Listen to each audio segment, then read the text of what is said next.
Hey bosses, it's Nina. So in this video, we're going to go over how to schedule and join a Skype meeting broadcast. Before we get started, I do want to tell you that there's two different links that you can use to get here.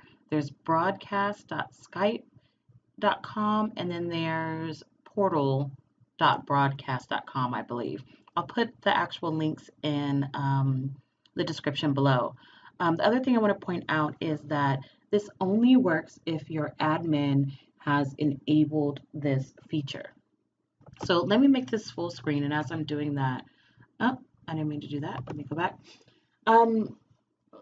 You can use Skype meeting broadcasts more for webinars or kind of like keynotes or when you have hundreds of people and not just collaboration. So in other words, if you're in an office or in an organization or a school and you all have access to Skype for Business Messenger and Skype for Business meetings, I would use those meetings and the collaboration tools there with the whole intent being to collaborate, right? These Skype for meeting broadcasts are more of when you are going to be presenting. As you may or may not know, Skype for Business only allows 250 people on your broadcast, on your collaboration or on your meetings where Skype meeting broadcast. And actually, I should have looked this up, but it does allow more than 250 people. Think of this as big conferences, as webinars, as online teleseminars, things like that. All right, I'll leave some more information below so you can actually check this out for yourself. If you want to know how to turn it on in your environment, I'll also leave that below. But let's go ahead and jump in. So at the top here, after you log in, you'll see all your meetings that are scheduled. Notice I do have an anonymous meeting scheduled. I do have that turned on here. I'm going to go ahead and click on New Meeting. Super duper simple. Live broadcast meeting. I would change this to whatever the name of your webinar is.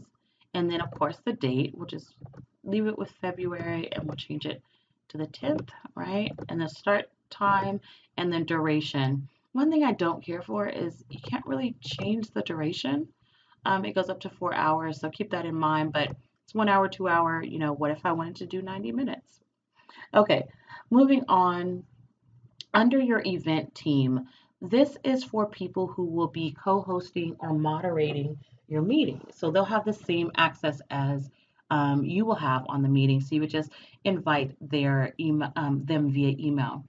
Keep in mind that you can also invite additional quote unquote people if you're going to be broadcasting using video cameras. So you can actually connect any camera to a computer and have that be a member or in part of the event team, and then you can switch between different views of those cameras. Unfortunately, I cannot show you that. I'm not going to try that out. Okay, let's go to the attendees. You have three different options. Anonymous means people don't have to sign in. If you're doing a webinar for a small business or you're sending it out in a link to an email, this is the one that I would suggest. You would create this and send out an email. The next one is for all company, and this is really based on your organization. So I have mine is learnedit.online. So anyone from that organization can join. They have to be signed in. No one else can actually join. Next is invitation only, and you would actually have to add each of the individuals here, or you can create your own external distribution list if you have access rights to create specific 80 groups or groups in general. But if you don't have that or you don't know what I'm talking about, don't worry about it. Under video recording, you're going to want to check ahead of time that you want to create and download, create and record a video. Okay. And then I believe the video is available for 90 days, up to 90 days for rewatching from the audience, and then you can actually download that yourself. I do like the cool feature that you can enable translation. So that's for auto captioning, but I'm going to leave it as is, scroll up and click on create. Okay, here's where it gets tricky. So you have all your information here, and you can customize a couple of things. I'm going to go ahead and click on show link, and I'm going to show you what your participants will see in just a second. Let's go down to a couple of other things. You can customize the page. Now, if you want a help link, there's a default help link, but if you have an internal service desk or help desk, you can choose a custom link. Additional links are below, and I skipped something at the top, the two that I actually really wanted to highlight. At the top, you can add your right panel. Now, this is kind of cool. It's called Microsoft Pulse, and it allows people to actually do a thumbs up, thumbs down, and you kind of get the sentiment for what people are thinking as you're holding your webinar or conference. I'm going to remove this. I actually haven't set this up, but I've seen it a couple times and it's really, really cool. The lower panel apps, I would always suggest Q&A. If you're within a Microsoft environment and your team is familiar with Yammer, I would add a Yammer discussion as well, but Q&A seems to do the trick for most people. So again, in here, all you're going to do is add the Q&A, and if you want to add any custom links for help, you can do that below. Okay, I'm going to click on Done. And then I'm going to go up to the top and show this link, and let's show you exactly what your attendees see. I'm just going to kind of flip over real quick to another browser. Okay, and so you would send this out and they would click the link, and here's the thing. Now I can log in. I'm trying not to log in actually. So let me pause this and see if I can cancel the login real quick. Okay, I found the problem. I have this as invitation only. I did not mean to save it that way. So I'm going to change this back to anonymous and click on Done. Now let's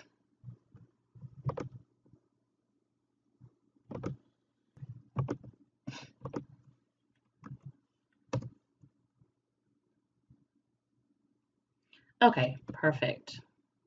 Now, what your audience will see will be, let me just click on this real quick.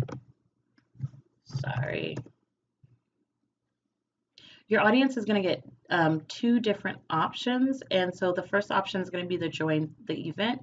The second one is sign in as an event team member. So remember, we were able to invite moderators and things like that.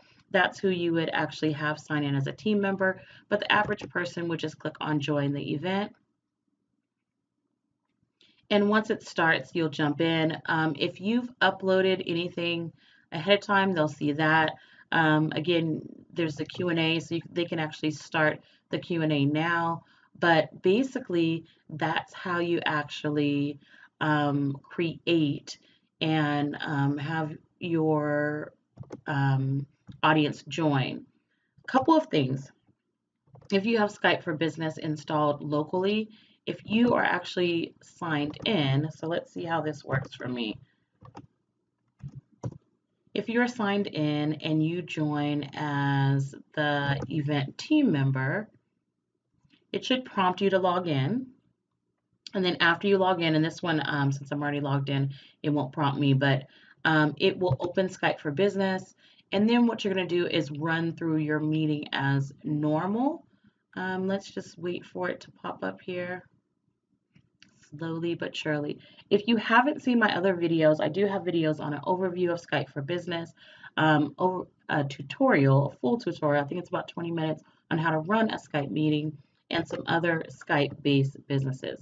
So I'm going to go ahead and put in, this isn't actually the account that I'm using for this, but basically what this would do is this would launch a regular Skype for meeting and you would jump in and you could answer questions there.